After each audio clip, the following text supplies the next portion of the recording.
right. Thanks for joining us today. I am joined today with Brian Smith, the director of our compliance department, to kind of help me go through some of these questions that we've been fielding regarding the PPP forgiveness application process and other PPP related questions. Thanks so much for joining, Brian. You bet, Sydney. Thanks for having me. Oh, it's definitely my pleasure. You know, we're getting a lot of questions regarding the PPP application and forgiveness and what this looks like moving forward. There's obviously been a lot of changes and updates that have been occurring, you know, since everything went into effect. And, you know, I'd just like to start there. What does the current PPP forgiveness landscape look like right now? Well, Sydney, it's completely different than it was back in March when the CARES Act was passed. You know, the covered period has been extended, and this allows borrowers more time to use their PPP funds. There's also a new forgiveness application along with an EZ form that is shorter. And there are more safe harbors for those FTE reductions. If you laid off staff, they've implemented more safe harbors. So lots of changing. And most importantly, the timeline to apply for forgiveness has been extended.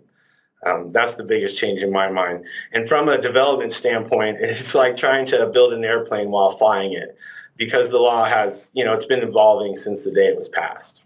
Yeah, I know. We've been constantly updating our clients over and over because of those changes that are just don't ever seem to end. What are some of the items that may come up in future legislation that we should be aware of? Well, some of the things that I've heard around Congress, the campfire, whatever you want to say, is second round of PPP. They know that the first round was very beneficial, so they're trying to come together. Congress trying to come together and come up with a second stimulus. So PPP 2 is definitely on the list. Automatic forgiveness for small loans is something else that's being talked about in Congress. Amounts from 100 to 150,000 is the number that I've heard that could possibly be automatically forgiven. That is, if the current political landscape kind of settles down and they can start to work together. We should see some of this. And then the last one, and the most important thing in my mind, is the deductibility of expenses that are paid with PPP, forgiven PPP funds, I should say. Yeah, that completely makes sense. Now, you had mentioned a moment ago, you know, that that forgiveness application and when that they need to start applying for that has changed, was extended, et cetera. Why should borrowers wait to file for forgiveness?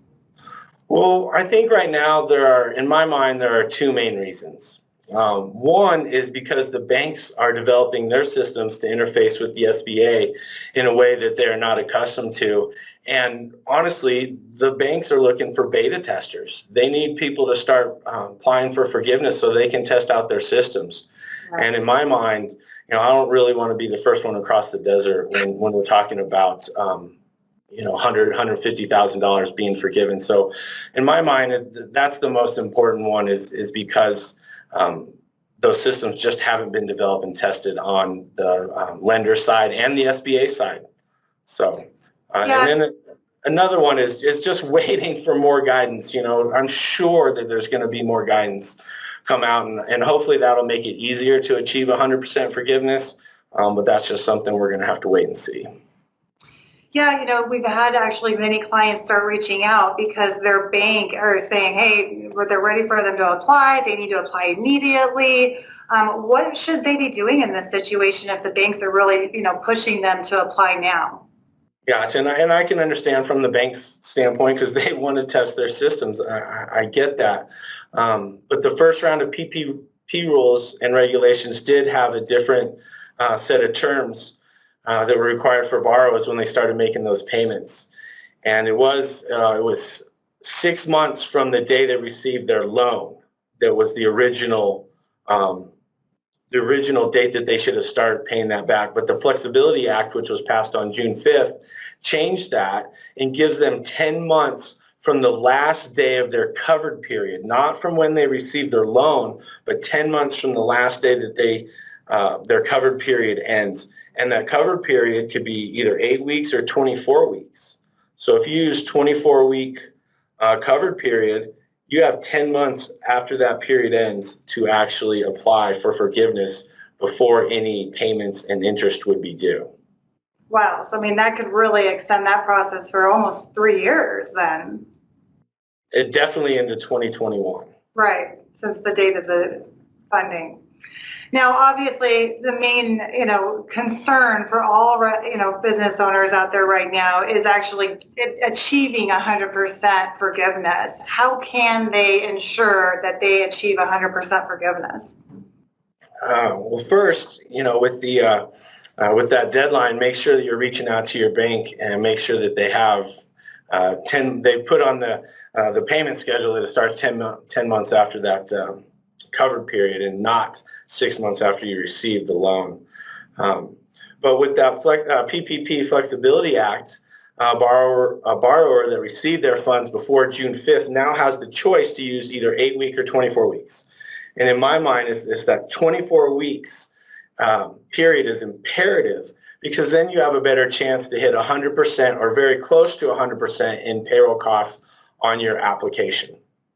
Now, we know that borrowers have to achieve at least 60% payroll costs to have 100% of your PPP loan forgiven. So if you're expanding that out to your cover period to 24 weeks, you have a much better chance to achieve a higher percentage of payroll cost in your application. Okay, perfect. Now, there's been also a lot of questions regarding all of the expenses that were actually paid with some of those PPP funds. Are those actually deductible to the business for year-end taxes as well? Well, right now, they are not. There was an IRS notice that went out at back in April, I think, IRS Notice 2020-32, and it stated that forgiven PPP funds are non-taxable and not included in gross income on the business federal tax return. Therefore, any expenses paid with the non-taxable forgiven PPP funds are not deductible. If the expenses were deductible, there would be a double tax benefit. You get the free income, and then you get to have a deduction, a tax deduction. Now, this is from an existing IRS law, from IRC Section 265, that prevents this double tax benefit. Now, the CARES Act deemed the forgiven PPP funds as non-taxable, but was silent on the deductibility for tax purposes. Gotcha. And like I said, this law from the IRS, they're just interpreting current law that's out there. Now, the intention of the CARES Act, from what I understand from reading articles and listening to Congress, is that their intention was to allow taxpayers the ability to deduct these expenses. And with the law being silent on that, their intentions aren't going to come out until a new legislation, new round of stimulus comes out and they address this. Right. Because essentially, if they don't address it, these PPP funds essentially become taxable. And just another expense to the business that we obviously can't afford right now. Exactly. If you're planning your taxes out for 2021 or 2020, I'm sorry, getting ahead of myself, and you see that I have a loss. Well, if you have $200,000 worth of PPP forgiven, you need to subtract $200,000 from your expenses. Now, do you still have a loss? And if you don't, you're going to have income and you will pay tax, and that's will be a big surprise. And we're all hoping that Congress addresses this and makes the changes. So, is it likely that Congress will pass this law to allow these expenses to be deductible? That's a tough question to answer, but all the articles that I've written, that have quotes from Congress, once again, their intention was to have the expenses deductible. So, okay, we're hoping that they put that in writing and make it a law. They need to make it a law, otherwise the expenses will not be deductible. So I think there's a high probability that that they will pass the law. It definitely needs to be addressed because it will definitely negatively impact a lot of people out there that are already struggling, getting through this, that they're dealing with. Yeah. Now, with that being said, if they delay, they had the 24 weeks from the time of funding, and they, then 10 months on top of that. So that actually may put them past year-end tax due date. So can they file year-end taxes before they actually apply for forgiveness? They absolutely can, and this is a tough situation because technically until the funds are forgiven, there would be no double benefit from Right. that IRC Section 265. But if there's not any movement or discussion in Congress on this topic at the time a taxpayer goes to file their return, and they know that they are going to apply for forgiveness, and there's a very good chance that it will be forgiven, I think it would be a very, very risky position to take those deductions from the forgiven PPP funds on your 2020 return, knowing that nothing is going on in Congress. Now, if they're talking about it, there's a lot of movement, and we feel much better. We're closer to 100% that they're going to pass it. I would feel better about taking those deductions on my 2020 tax return. But until they actually start the discussions and we feel better about the movement, it would be very risky to deduct those expenses. Well, thank you. That's definitely excellent advice. So with that, where are you getting your information? Where are your sources on this information? Because everybody's going on the site and there's so many places you can go, and, not all the information, is the same. It creates a lot of confusion for people out there. So where are the sources that provide us the most accurate information on all of this information? Well, I'm pulling my information from the US Treasury, their guidance, their interim final rules, which is kind of funny. The word interim, the adjective form, actually means provisional or temporary, but it's an interim final rule, so it's a temporary final rule. So they're just constantly going on right there. Absolutely, it's just constantly changing. Right. But this is what we have right now to build all our systems and know what we need to do is those Treasury guidance, the interim final rules. And then I use IRS Notices and also attend the AICPA, which is the American Institute of Certified Public Accountants. I've attended their webinars and read their interpretations.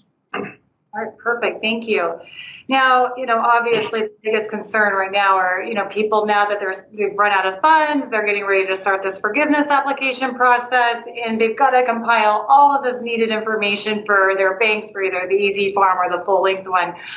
Will RSI be providing a report to assist borrowers with this application process? Absolutely, we sure will. We were waiting for some of the guidance to slow down, and that has happened right now. So we have started the development. It is, it's not a small project, and we are going to provide a PPP forgiveness report for our clients for their. It will include employee compensation calculations, the FTE reduction calculation, and then also the salary reduction calculation. So, and those are the three biggest parts of forgiveness. So. Perfect. Well, I cannot thank you enough for your time today and helping educate not only myself, but all of the business owners out there right now that are having to deal with this and prepare for it. So thank you so much. You bet. I hope you have a good one and take care. You as well, Brian. Thank you.